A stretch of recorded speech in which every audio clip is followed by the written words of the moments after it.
दिवस 10वा. गुरुवायूर ते कोची. काल वेळेत पोचलो आणि वेळेत झोपलो, पण सकाळी आज उठूच वाटत नव्हते.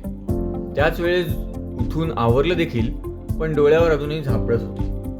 शेवटी 7 वाजता आवराआवरी करून बाहेर पडणार तोच आम्हाला एक सायकलिस्टचा ग्रुप भेटला आणि मग त्यांनी आमची भलावण केल्यावर आमचा हुरूप मात्र वाढला. मग आम्ही तिथून निघून केरळ स्पेशल नाश्ता केला आणि गुरुवायूर मंदिरात जाऊन नमस्कार वगैरे केला. छान प्रसन्न वातावरण, स्वच्छता, शांतता यामुळे दिवसाची सुरुवातही चांगली झाली. 8 वाजता आम्ही रायडिंगला सुरुवात केली. आज सलग 10वा दिवस होता. सायकल चालवत चालवत 1000 किलोमीटरचा टप्पाही ओलांडून झाला होता. त्यामुळेच बहुतेक थोडा शीण, थोडा थकवा आला. तो घालवायला थोडी फळं खाल्ली आणि आजच्या दिवसाचा वर्ग सुरू झाला. नो वरीजने तयार केलेल्या सर्विलिन डिग्रीजिंगने 1000 किलोमीटरची धूळ, घाण, तेल आणि इतर सर्व गोष्टी साफ केल्या.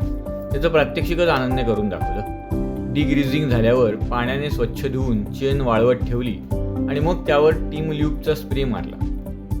गाडी पुढे कन्याकुमारीसाठी तयार झाली. आनंदने सर्वांना सायकल मेंटेनन्ससाठी तयार केले. पुढे मग कोडायनल्लूरसाठी 25-30 किलोमीटरवर थांबायचं ठरवलं.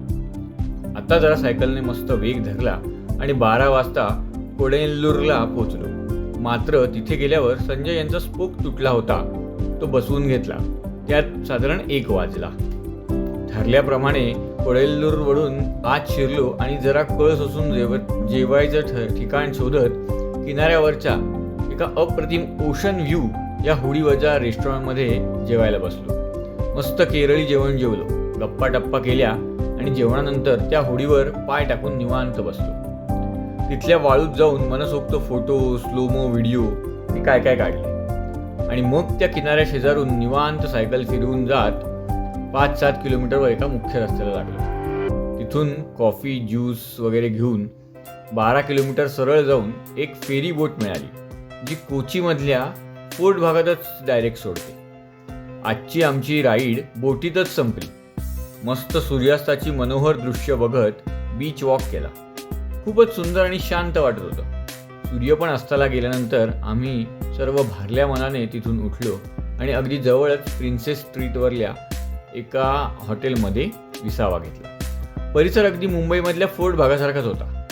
आमच्या बजेटमधले हॉटेल मिळण्यासाठी तिथल्याच एका लोकल माणसाला विचारलं तर त्याने आम्हाला हॉटेलमध्येच नेलं. छान सोय झाली. सतत सायकलिंगला सरावलेली आमची शरीरं उद्याच्या छोट्या सफरीसाठी तयार करत निवांत पोहोचलो आणि कालच्यापेक्षाही आजचा आणि आजच्यापेक्षाही उद्याचा दिवस चांगला असणाऱ्या या मोहिमेत उद्या काय मिळेल याची स्वप्न रंगवत बसलो आणि झोपी गेलो.